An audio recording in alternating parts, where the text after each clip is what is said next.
Turns out Tony Fauci is even more loathsome and complicit even than his toughest critics ever alleged. Today, two Republican congressmen, James Comer and Jim Jordan, released emails that show Fauci was warned by scientists at the very beginning of the corona pandemic that this virus very likely leaked from the Wuhan Institute of Virology. That's the same lab where a Fauci agency was funding gain-of-function research. According to a letter from House Oversight Committee Republicans today, quote, on February 1st, 2020, Dr. Fauci, Dr. Collins, and at least 11 other scientists convened a conference call to discuss COVID-19. It was on this conference call that Drs. Fauci and Collins were first warned that COVID-19 may have leaked from the Wuhan Institute of Virology, and further, that it may have been intentionally genetically manipulated. So that's news. By the way, that was a year before that became the common view of the origin of COVID. And during that year, anyone who raised the question was denounced as a racist, anti-Asian, or something. But it turned out to be very likely true. So today, Senator Rand Paul of Kentucky asked Fauci about all of this. Watch how Fauci responds. For most of the scientists that came to you privately, did they come to you privately and say, no way, this came from the lab?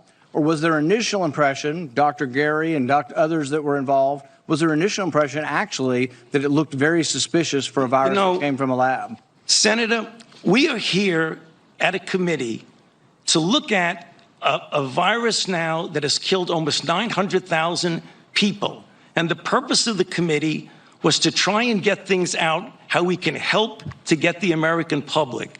And you keep coming back to personal attacks on me that have absolutely no relevance to reality.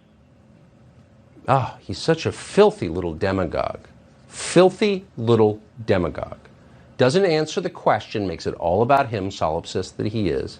And then he whips around and accuses Rand Paul of endangering his life. Fauci held up a page from Rand Paul's website that read, "Fire Tony Fauci." Now, Fauci is the highest paid federal employee and one of the longest serving. He works for us. So we have a right not to want him to work for us anymore. That's called democracy. But according to Fauci, that's illegitimate. He blamed Rand Paul's webpage for alleged threats of violence against him. In other words, if you criticize me, you're trying to get me killed. This is how they are, liberals. Passive aggression, feline, not canine. Meanwhile, Fauci refused to take any responsibility for the lockdowns that he supported that wrecked the country in a lot of ways. Watch. Do you think the lockdowns are good for our kids? Do you think we slowed down the death rate? More people have died now under President Biden than did under President Trump. You are the one responsible. You are the architect. You are the lead architect for the response from the government. And now 800,000 people have died. Right. Do you think it's a winning success, what you've advocated for government? Senator, first of all, if you look at everything that I said, you accuse me of in a monolithic way telling people what they need to do. Everything that I've said has been in support of the CDC guidelines. Wear a mask, get boosted. And you've advocated to make it coercive take done a look through at force, everything and you've that I've advocated that said. it be done by mandate. Are you following the reasoning here?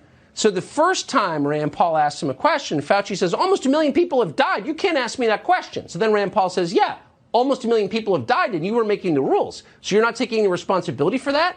And Fauci, rather than answering the question or manning up in any way, says, oh, I wasn't really in charge. I was just giving suggestions on TV. Filthy demagogue.